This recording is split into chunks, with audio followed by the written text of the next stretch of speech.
حضرت موسیٰ کلیم اللہ علیہ نبینا علیہ الصلوۃ والسلام، بڑا مقام ہے آپ کا. آپ نے اللہ کی بارگاہ میں عرض کی مولا میں تجھے دیکھنا چاہتا ہوں، ٹھیک ہے؟ تو ارشاد ہوا لن ترانی، اے موسیٰ تم مجھے نہیں دیکھ سکو گے.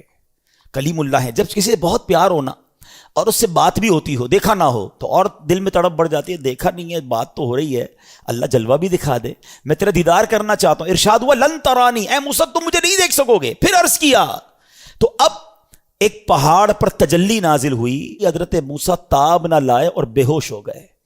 ٹھیک ہے، ایک طرف ریکویسٹ ہے، آگے سے ڈینائل ہے، اور تجلی آتی ہے تو ہوش بھی نہیں رہتا ہے. دوسری طرف اللہ کریم اپنے محبوب کو خود بلوا رہا ہے، اور بھیجا کس کو جا رہا ہے؟ فرشتوں کے سردار کو. جب بہت زبردست پرسنالٹی کو بلانا ہوتا ہے نا، آپ کے بھی گھر پہ معمول ہوگا، ایک تو نارمل آپ کارڈ بانٹ دیتے ہیں کہ بھائی آ جائیے گا، مگر کوئی اسپیشل گیسٹ ہو آپ اس کے لیے گاڑی بھیجتے ہیں. اچھا، اور اسپیشل ہو تو گھر کا کوئی فرد بھیجتے ہیں، کسی اہم آدمی کو بھیجتے ہیں، پروٹوکول ارینج ہوتا ہے. آج اس کو بلایا جا رہا ہے جس کے لیے ساری کائنات بنائی گئی ہے. آج رب کے حبیب کی حاضری ہے، بھیجا گیا ہے فرشتوں کے سردار کو، کروڑوں فرشتے اللہ کے، اربوں فرشتے، مگر نہیں، آج میرے محبوب نے آنا ہے، جبرائیل تم نے جانا ہے. اب جبریل امین جب نبی پاک کے پاس پہنچتے ہیں تو نبی پاک تو آرام فرما رہے. اچھا، اٹھانے کے بھی پروٹوکولز ہیں نا، بہت قریبی نارمل انداز میں ہاتھ سے اٹھا دیتا ہے بندہ، اٹھ جائیے بھائی، آواز لگا کے اٹھاتا ہے.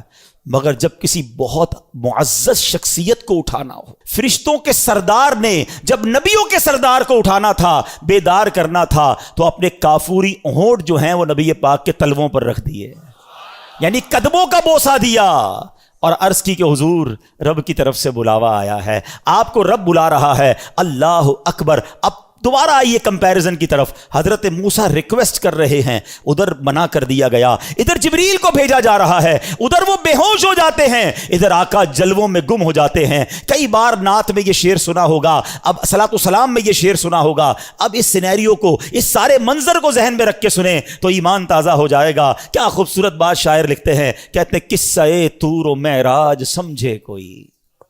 What is the difference between طور and معراج؟ طور وہ جگہ تھی جہاں حضرت موسیٰ بے ہوش ہو گئے تھے، اور معراج وہ جگہ ہے جب رب نے اپنے حبیب کو اپنے پاس بلایا. قصہ طور و معراج سمجھے کوئی بے ہوش جلووں میں گم ہے کوئی.